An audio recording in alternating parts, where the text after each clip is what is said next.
Di sini saya akan memberikan satu contoh teks cerita sejarah, yaitu legenda Nairasaon, yaitu Manurung, Citorus, Sirait, dan Butar-Butar. Alkisah di Kampung Limbong, hiduplah seorang lajang tua yang berkeinginan menjadi orang sakti. Ia seorang bernama Datu Pejel. Datu Pejel mempunyai hobi maranduhur, yaitu berburu burung perkutut. Hobinya yang mengejar perkutut membawanya sampai ke kampung Sibisa, tempat yang jauh dari kampungnya.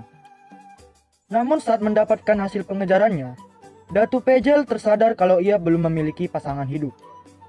Datu Pejel kemudian bersemedi untuk memohon kepada Mulajadi Nabolon agar diberikan istri. Tak lama setelah bersemedi, ia pun mendengar suara orang bertenun. Datu Pejel penasaran. Ia pun meninggalkan tempat semedinya, lalu pergi mengikuti asal suara itu. Mulajadi Nabolon akhirnya mendengarkan doanya. Ia dipertemukan dengan seorang gadis bernama Boru Tantan Debata, yang artinya titisan Tuhan. Datu Pejel dan Boru Tantan Debata akhirnya membentuk keluarga. Mereka memiliki satu orang anak yang diberi nama Nairasaon. Anak mereka terlahir dengan kulit berlubang-lubang seperti kodok. Hal itu membuat Datu Pejel tidak terima anaknya seperti kodok. Ia pun membuangnya ke bara agar mati dipijak kerbau milik mereka. Inilah pertengkaran pertama antara Datu Pejel dan Boru Tantan Debata. Boru Tantan Debata diam-diam mengambil anaknya dari bara dan disembunyikan di para-para rumah mereka. Setiap kali pulang dari ladang, Boru Tantan Debata heran melihat kayu bakar yang dijemurnya sebelum berangkat ke ladang selalu tersusun rapi. Ia pun melakukan pengintaian. Siapa gerangan yang melakukan semua ini? Boru Tantan Debata sangat terkejut melihat anaknya yang gagah dan tampan sedang menyusun kayu bakar. Ketika pekerjaannya selesai, wajahnya kembali buruk rupa. Boru Tantan Debata masih sangat penasaran mengapa anaknya harus berburuk rupa saat di hadapannya. Boru Tantan Debata berdoa dan memohon petunjuk dari kejadian yang disaksikannya. Sementara itu, Datu Pejel yang ingin menjadi orang sakti pergi ke Gunung Simanuk-Manuk untuk bertapa.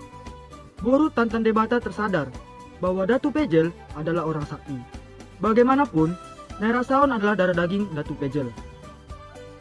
Saat menginjak usia dewasa, Boru Tantan Debata menyuruh Nairasaon menemui ayahnya di pertapaan Gunung Simanuk-Manuk. Sesampainya di Gunung Simanuk-Manuk, Nairasaon menceritakan kedatangannya kepada Datu Pejel.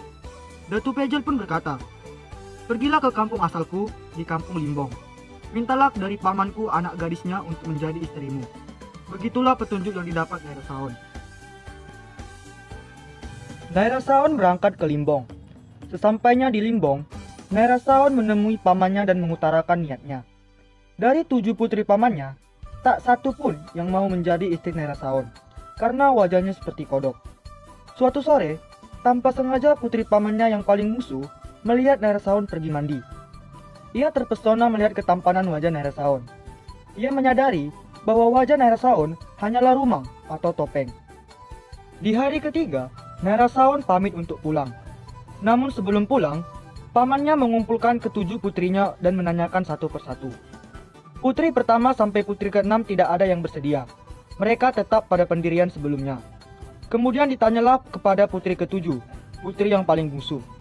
Putri ketujuh pun menjawab, "Walau wajah paribanku jelek, itu adalah kejelekanku. Aku akan menjadi istri anak nemburuku itu."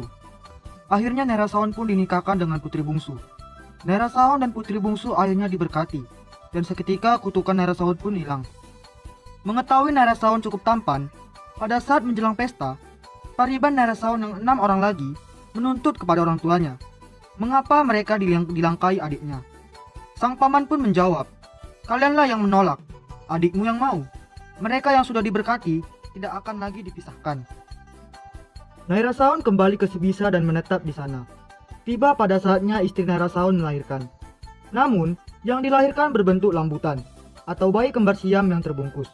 Mengetahui cucunya seperti itu, Datu Pejel marah dan membuang cucunya ke pansur Napitu. Boru Tantan Debata marah akan sikap suaminya Datu Pejel. Ia pun bersumpah tidak akan pernah dikuburkan berdekatan. Keesokan harinya, di mana hari masih gelap disertai hujan gerimis, Boru Tantan Debata pergi ke jurang Pansurnak itu untuk mencari cucunya yang dibuang Datu Pejel. Ia terkejut mendengar suara tangisan bayi cucunya. Kilat pada malam hari itu, diyakininya telah membuka lambutan atau pembungkus cucunya. Karena tidak tahu siapa yang duluan lahir, maka kedua bayi itu dinamai Raja Mardopang atau bercabang, yakni Raja Mangatur dan Raja Mangarerak. Mendengar Nerasaon yang dulunya pernah dibuang ayahnya, kemudian anaknya, Nerasaon kecewa pada Datu Pejel. Kemudian ia meninggalkan kampung Sibisa. Nerasaon pergi ke puncak Simanuk-Manuk untuk bertapa dan tak pernah kembali. Inilah sebabnya Gunung Simanuk-Manuk dikeramatkan, terkhusus bagi keturunan Raja Nerasaon. Tentang sumpah Boru Tantan Debata, benar-benar diingat keturunannya. Maka di akhir ayatnya Datu Pejel dimakamkan di kampung Sibisa, sementara Boru Tantan Debata dimakamkan di lembah kecil bernama Antari. Akhir cerita, Raja Mangarerak dan Raja Mangatur tumbuh dewasa. Raja Mangarerak menikah dengan Boru Hutahot. Mereka dikaruniai satu orang putra bernama Raja Toga Manurung dan satu orang putri bernama Boru Similing Iling. Sementara Raja Mangatur menikah dengan Boru Harunggasan Sagala.